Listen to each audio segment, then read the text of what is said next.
শীতের সবজি ফুলকপি। আজ এই ফুলকপি দিয়ে বানিয়ে নেব ফুলকপির কোপ্তা কারি। নমস্কার বন্ধুরা, আমি জলি সরকার। খাবার ঝুড়ি চ্যানেলে আপনাদের সকলকে স্বাগত। এই রেসিপিটা আপনারা লুচি, রুটি, পরোটার সঙ্গে খুব সুন্দরভাবে খেতে পারবেন এবং লাঞ্চ ও ডিনারেও এটা ভাতের সঙ্গে অবশ্যই খেতে পারবেন। তাহলে চলুন ভিডিওটা শুরু করা যাক।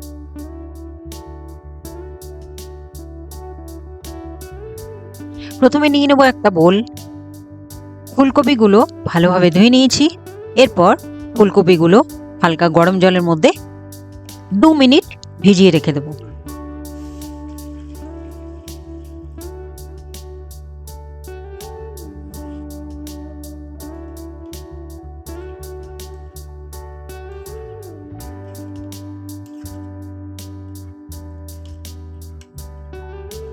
যতক্ষণ ফুলকপিটা গরম জলে ভাব হচ্ছে ততক্ষণ অন্যদিকে আমরা দেখে নিই বাকি উপাদানগুলো কি কি আছে।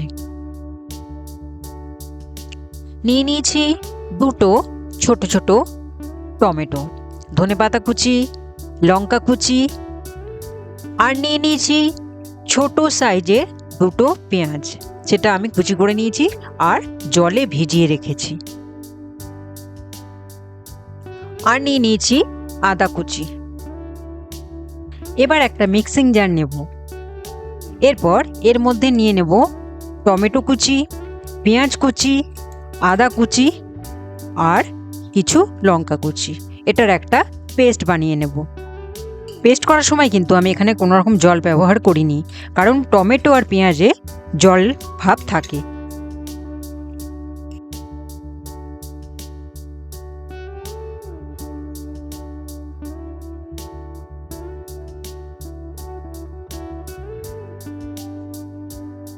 আমাদের টমেটো, পেঁয়াজ সব কিছুর পেস্ট কিন্তু একদম রেডি হয়ে গেছে।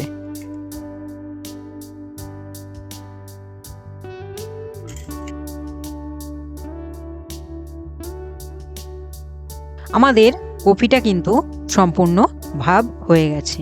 জলটা ছেঁকে নেব। এরপর একটা গ্রেটারের সাহায্যে আমি কপিগুলো গ্রেট করে নেব। কপির ডাঁটাগুলো কিন্তু খুব শক্ত হয়, যতটা সম্ভব যে নরম জায়গাগুলো থাকবে ঠিক সেই পর্যন্ত আমরা গ্রেট করে নেব। আর শক্ত জায়গাগুলো আমরা যখন পরের স্টেপে কফি রান্না করব সেই টাইমে আমরা সেটা কাজে লাগিয়ে নেব। আমি কিন্তু এখানে ছোট গ্রেটার ব্যবহার করেছি, আপনারা চাইলে বড়টা ব্যবহার করতে পারেন। বড় গ্রেটারের মধ্যে যে ছোট মুখগুলো রয়েছে তার মধ্যে দিয়ে কফিটা গ্রেট করে নিতে পারেন, তাহলে খুব ফাইন হবে।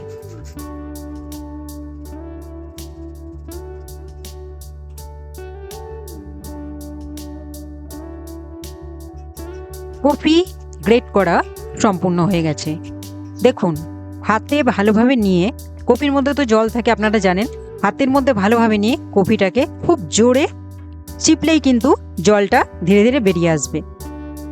এইভাবেই আমরা স্কুইজ করে জলটা ছেঁকে অন্য পাত্রে রেখে দেব।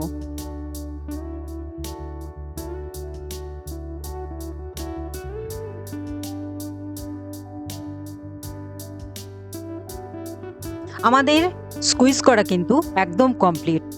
দেখুন, কফি থেকে যে জলটা বেরিয়েছে সেটা আপনারা কিন্তু রান্নার কাজে ব্যবহারও করতে পারেন, আর না চাইলে সেটা ডিসকার্ড করতে পারেন। গ্রেট করে রাখা কফিটার মধ্যে দিয়ে দেব পেঁয়াজ কুচি, লঙ্কা কুচি, সামান্য পরিমাণ ধনেপাতা কুচি, আর দেব স্বাদ অনুসারে নুন, কাশ্মীরি লঙ্কার গুঁড়ো, ভাজা মশলা আর বেসন।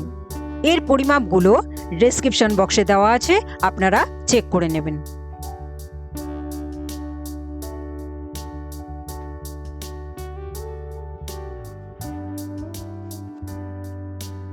এবার এটাকে আমরা খুব ভালোভাবে মেখে নেব এবং একটা মিক্সচার তৈরি করে নেব।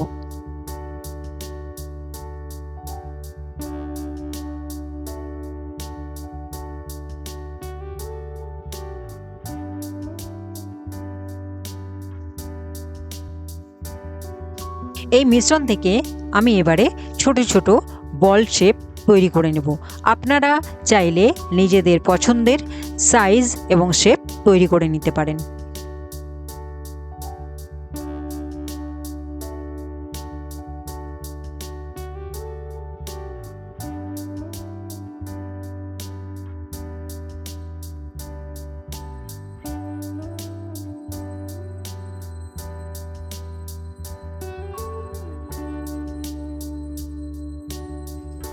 বলসগুলো কিন্তু আমাদের একদম রেডি। এরপর আমরা ধীরে ধীরে এগুলোকে ফ্রাই করে নেব। নিয়ে নেব কড়াইয়ে পরিমাণ মতো তেল। তেলটা গরম হলে পরেই এক এক করে ফ্রাই করে নেব। ভাজার সময় তেলের পরিমাণটা একটু বেশি লাগে, এখানে আমি তাই একটু তেল বেশি ব্যবহার করব। তেলটা গরম হলে পরে আমি ধীরে ধীরে ওগুলোকে ফ্রাই করে নেব।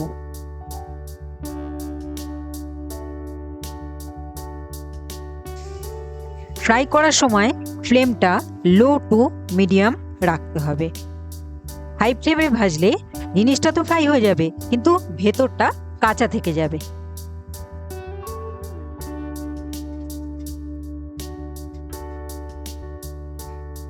এটাকে আমরা গোল্ডেন ব্রাউন করে ভেজে নেব। এইভাবেই বাকি কোপ্তাগুলো আমরা ধীরে ধীরে ফ্রাই করে নেব।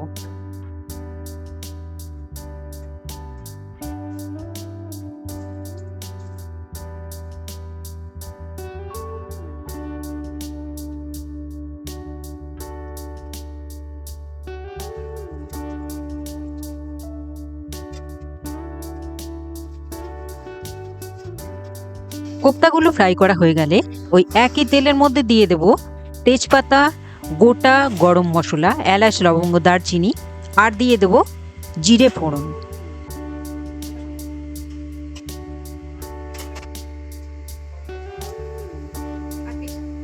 হালকা নেড়ে নেবার পর টমেটো, পেঁয়াজ, আদা লঙ্কার যে পেস্টটা আমরা বানিয়ে রেখেছি সেটা এর মধ্যে দিয়ে দেব। এই মশলাটাকে আমরা ভালোভাবে কষিয়ে নেব। তারপর ধীরে ধীরে এর মধ্যে আমি মশলাগুলো অ্যাড করে দেব। দিয়ে দেব জিরে গুঁড়ো, ধনে গুঁড়ো, কাশ্মীরি লঙ্কার গুঁড়ো, স্বাদ অনুসারে নুন আর স্বাদ অনুসারে চিনি, আর দিয়েছি হলুদ গুঁড়ো।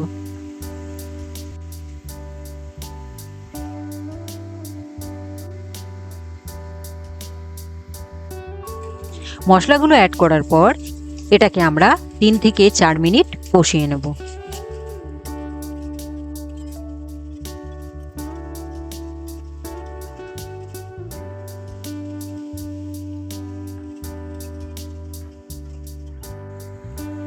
মশলাটা থেকে তেল ছাড়তে শুরু করেছে।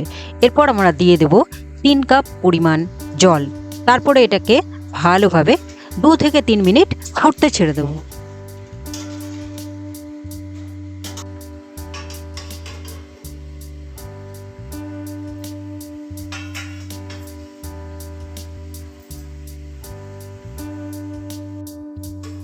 2 থেকে 3 মিনিট হয়ে গেছে, ঝোলটা কিন্তু আমাদের ফুটে গেছে।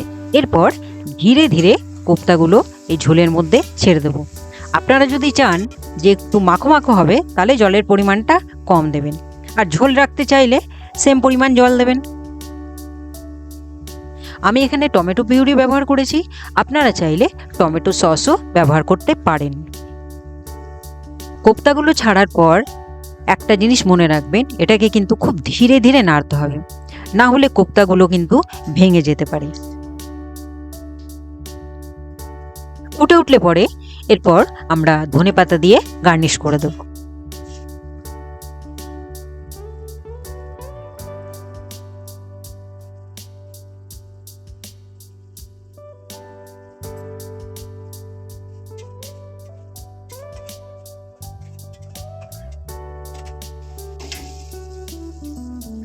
ফুলকপির কোপ্তা কিন্তু আমাদের সম্পূর্ণরূপে রেডি। রেসিপিটা আপনাদের কেমন লাগলো কমেন্ট করে অবশ্যই জানাবেন। লাইক শেয়ারের অনুরোধ রইল। চ্যানেলটা সাবস্ক্রাইব করতে একদম ভুলবেন না। ভালো থাকুন, ভালো খান, সুস্থ থাকুন, খাবার ঝুড়ির সঙ্গে থাকুন। নমস্কার।